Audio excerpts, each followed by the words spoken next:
Recently, we had the revelation and the debut of the teaser trailer for The Lord of the Rings: The Rings of Power Season 2. Now, I am of a lot of people who really enjoyed the show, and there are a lot of things about this trailer that honestly I really did enjoy. And there are a lot of things throughout the show that as the show is going to be developing that I'm really excited about. So in this week's video, I want to go over just some of my thoughts as I have been rewatching Season 1, some of the things that I enjoyed about Season 1, some of the things that I am not really agreeing with when it came to Season 1, and just some of the things that I'm really excited to see how they all develop as Season 2 becomes available. So sit back, relax, enjoy this video, and if you guys have any additional thoughts that you would like to add, please do leave a comment down below, as well as if you are enjoying my Rings of Power content and just any of my Lord of the Rings content in general, make sure you guys subscribe and like the video as well, as that really does help support. Another thing I would like to announce as well is I have a Ko-Fi page available. There will be a link to that down in the description below on every single video from here going forward, and it is a way that you can essentially do some additional support similar to that of Patreon. If you guys do support on Ko-Fi, you will be able to see additional content as well as you will get some additional perks as early access to every single weekly video. And as we get started with the Gondor Gatherings podcast, you will be able to sit in and listen in on the recording sessions as they are happening and those interviews, and be able to maybe even possibly take part and send some messages and questions for those who will be getting interviewed in that podcast. So, without further ado, let's get into today's video where we talk about my hopes, my fears, and my dreams for the Rings of Power Season 2.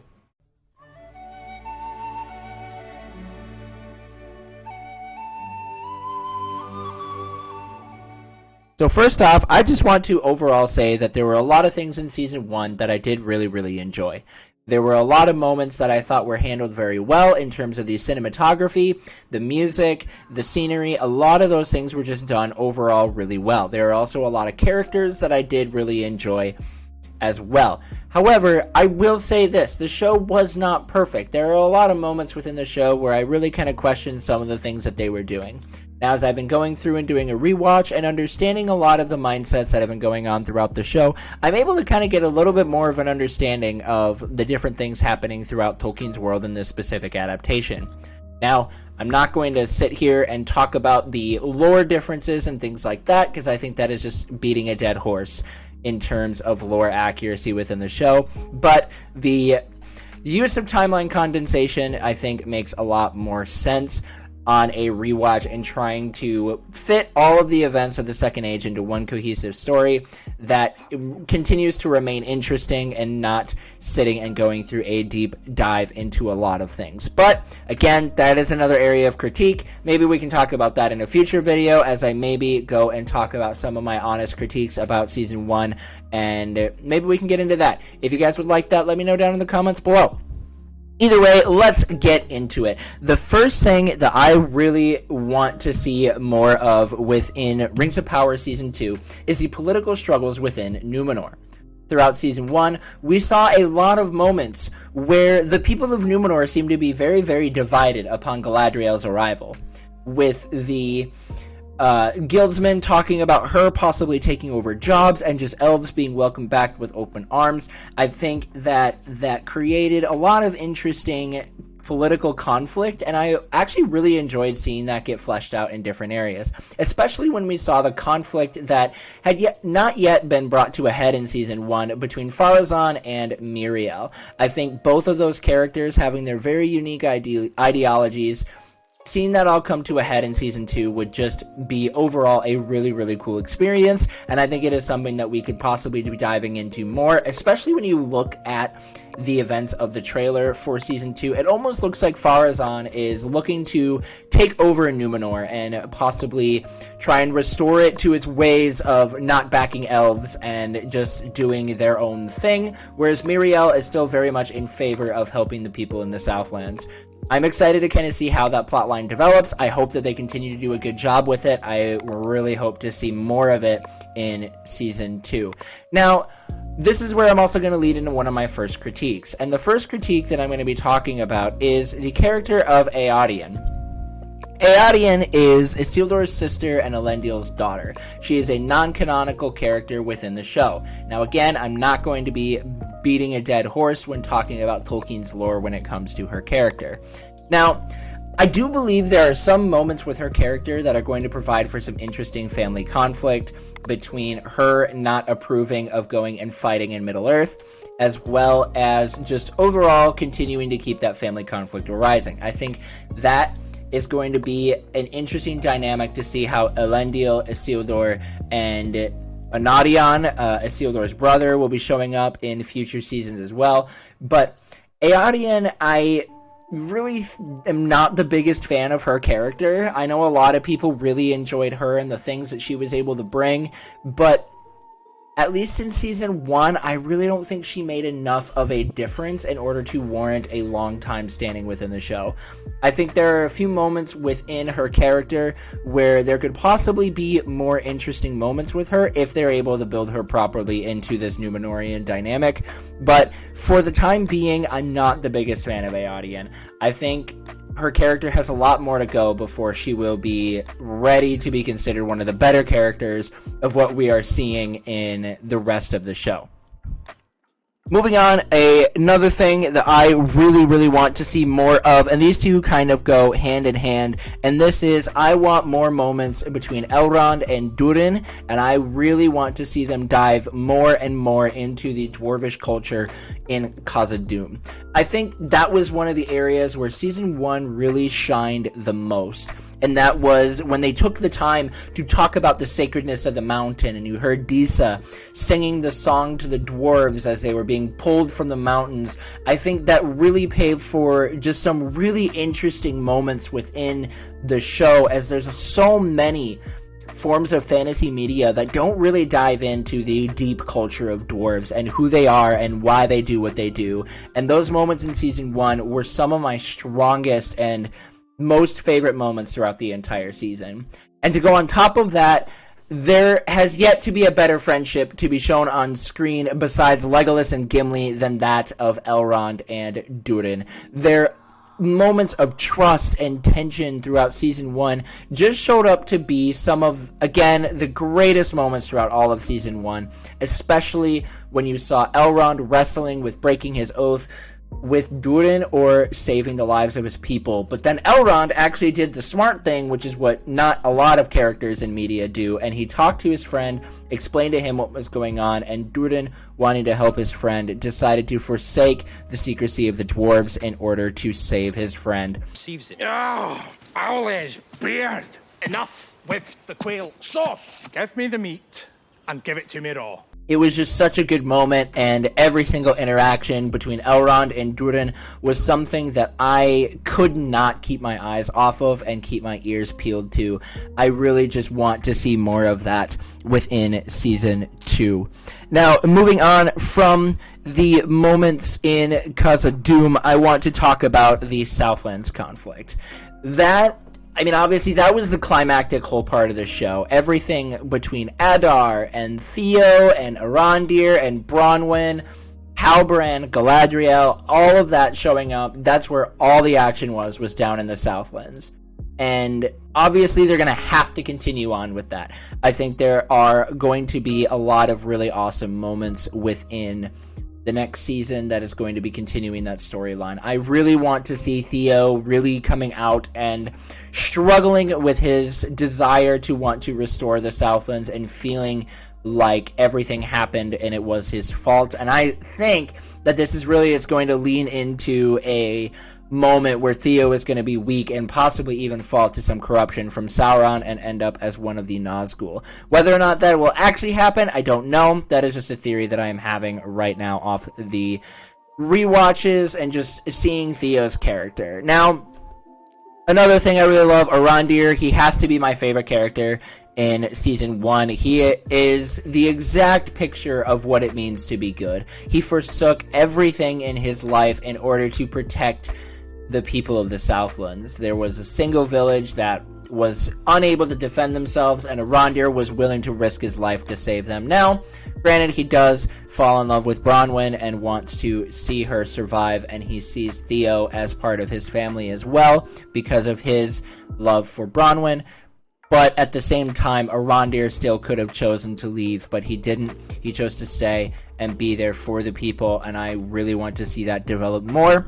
Now, on the topic of Bronwyn, I thought she was an absolutely fantastic character. I think there were a lot of moments where she really shines as a person who, with their back against a wall, but in order to save her son, is going to do everything that she can. She tries to rally the people of the Southlands to survive against Adar, but unfortunately, the actress for Bronwyn has stepped away from acting to continue to pursue her activist role. Now, I'm not saying that her activist role is a bad thing, because I think she should continue to thrive in that, and the causes that she is passionate about are definitely something that needs more attention, and she's doing some incredible work for that. But with that, I have a very strong feeling that Bronwyn will not be lasting too long within Season 2, and will probably be meeting a swift end. She had a lot of moments where I thought she was going to be dying throughout Season 1, but did survive. But at the same time, I do think overall this is going to be really, really good for the relationship between Arondir and Theo. As you can see them really develop, there were a lot of tense moments between the two of them in Season 1, and I think as their relationship continues to evolve and grow in Season 2, that there will be a lot of really cool moments that these characters can share between the two of them, especially as they both mourn the loss of Bronwyn in their own way. So that is definitely one of the big things I'm really looking forward to in that particular storyline.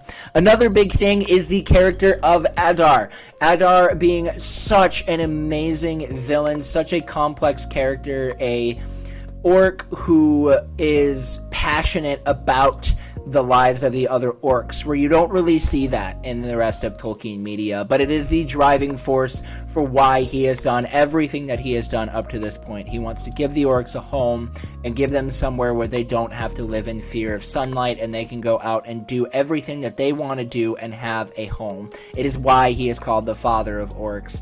He cares for them, and I really am excited to see the conflict between Adar and Sauron come to a head.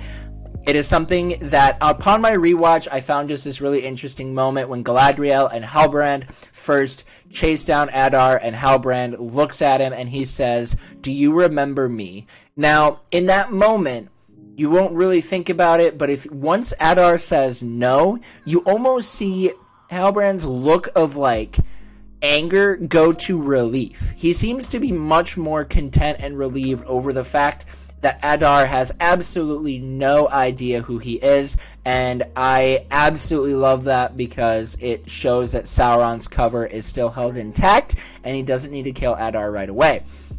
Now, with the eruption of Mount Doom, Adar survives, and you see him continue on throughout the show, so I'm excited to see how they continue to dive into such a complex character, and I think overall it is going to be a very unique dynamic to be exploring throughout the show. And some of the things that I really wasn't the biggest fan of, that I kind of want to hopefully have them change and see some improvements upon as we go into Season 2. The first thing is the storyline with Nori, Brandyfoot, Poppy, and the Stranger.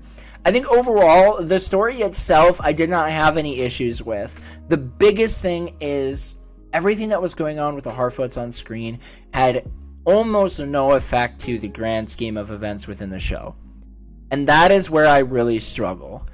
I think overall the characters are cool, but honestly, I think it would be great if by the time they are necessary for the show, you can introduce them in a new way. Or maybe if they're really just going to be there and not really having any grand impact on the rest of the story, give them a spin-off show instead. Do everything that they were doing with them. They did it well. It was interesting. But right now, I mean, Nori is going east to Rune with the Stranger, and so it's hard to see where they're really going to have any major impact in the story going forward right now. Now, obviously, that could all change. You know, this is a 5-season show. There are a lot of moments that could possibly be changing. I'm excited to see Rune being portrayed on screen. I think that is going to be really, really cool. But that is an area that I really hope that these characters can have a bigger impact on the story at large. Otherwise, I think they're just going to be taking up some empty screen time, and I am not going to be all for that. Another thing that I am really wanting to see them improve upon is there was a lot of use of maps throughout the show, and while that in itself I don't think was a bad thing, I think there was overall a really big lack in the grand scope of the world of Middle-earth. As seen throughout the show, you see Elrond hopping back and forth from Lindon to Khazad-dûm throughout the entire show. Galadriel literally goes everywhere throughout all of Season 1, and it seems like she's only really moving around for a few days. I think the way that they paced the show made it very difficult to understand kind of how things were, especially when you get to in the later half of Season 1 when Numenor is making their way to Middle-earth to save the Southlands. It is a long journey to sail from Numenor to Middle-earth, then to ride to the Southlands, and I really think that this is something that they really lacked on, is showing just how fast they actually had to go in order to get to the Southlands on time. I think it is something that I really want to see them diving into in a better way, because their only real options on how they were going to be traveling is if they were going to be traveling north east to get to the Bay of Belfalas to make their way to the Southlands from Numenor, or they would have had to go basically straight east and then ride very, very far northeast through Harad to get to the Southlands in time. And so I think there were a lot of moments where that was just not really shown, especially as the show's pacing was going on. It was hard to kind of get an idea of when the events were happening, because if they were truly traveling all across Middle-earth, they would have had to have gone at a crazy speed in order to get there in time. So those are the big things that I really want to see. If you guys have any additional thoughts, please let me know down in the comments below.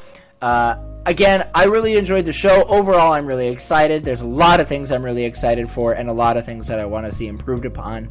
So, again, thank you guys so much for watching, and I will probably be posting a little bit about Ko-Fi supporters. If you were not supporting me on Ko-Fi, please do look at that so you can get early access to videos, as well as some other Discord perks as well that you can find down below. So again, thank you guys so much for watching, and we will see you next time right back here on the channel in our next video.